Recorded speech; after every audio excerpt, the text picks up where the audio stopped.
নমস্কার বন্ধুরা, ইজি কুকে আপনাদের স্বাগত। আজ আমি বানাবো মেথি আলুর তরকারি।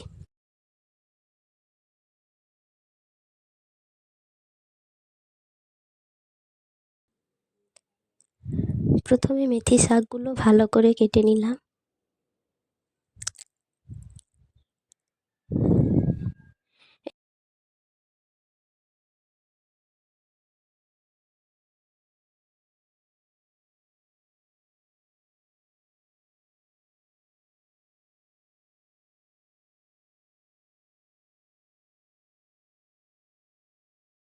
এরপর আমি আলু, বেগুন ও পেঁয়াজটাকেও ভালো করে কেটে নিচ্ছি।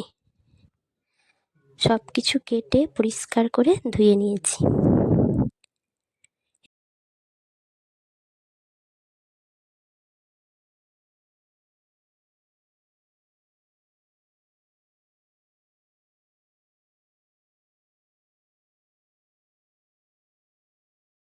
এবার কড়াইতে অল্প সর্ষের তেল দিয়ে তাতে 2টো শুকনো লঙ্কা ও 5 ফোড়ন দিয়ে দিচ্ছি। ফোড়নটাকে একটু ভালো করে ভেজে নিয়ে পেঁয়াজ কুচি দিয়ে নেড়ে নেব। পেঁয়াজ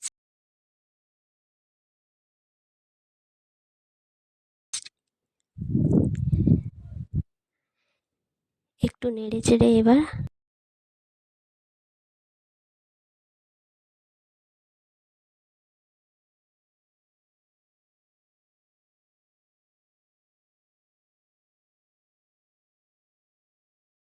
বেগুনটা দিয়ে দিচ্ছি।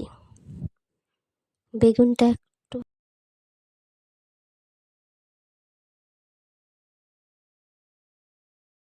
ভালো করে নেড়ে উপর থেকে আলুটাও দিয়ে দিচ্ছি।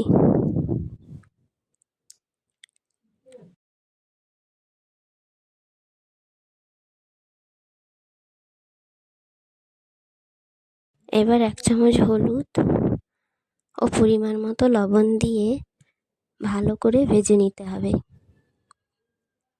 লবণটা আমি একেবারেই আন্দাজ করে দিয়ে দিয়েছি, যাতে সবজিগুলোতে ভালো করে ঢুকে যায়। এবার সবজিটা একটু ভালো করে নাড়তে হবে।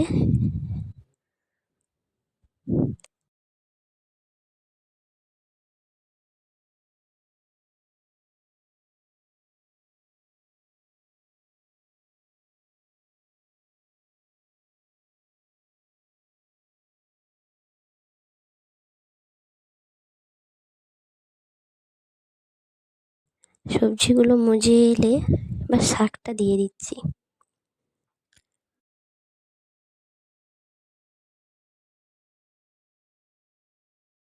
শাকগুলো ভালো করে সবজির সাথে মিশিয়ে নিতে হবে। এখানে জল দেওয়ার কোনো প্রয়োজন নেই, কারণ শাক থেকে একটা জল বেরিয়ে আসে।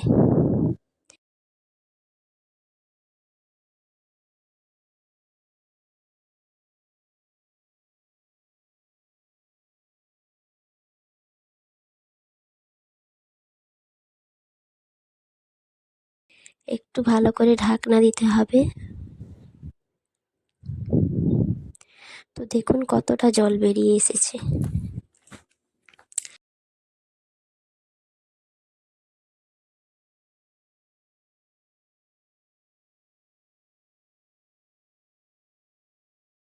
এবার আবারও 2 মিনিট ঢাকনাটা দিয়ে জলটা শুকিয়ে নেব।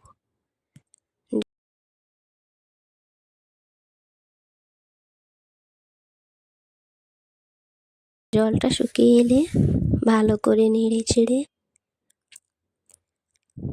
উপর থেকে একটু সর্ষের তেল দিয়ে নামিয়ে নিলেই রেডি আমাদের আলু মেথির তরকারি।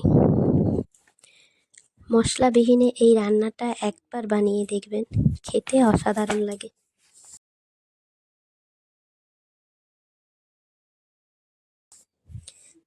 নমস্কার, ধন্যবাদ। আমি রেবতী, আপনারা দেখছিলেন ইজি কুক। রান্নাটি ভালো লেগে থাকলে চ্যানেলটিকে লাইক এবং সাবস্ক্রাইব করতে ভুলবেন না। দেখা হচ্ছে আবার পরের এপিসোডে। সুস্থ থাকুন, ভালো থাকুন।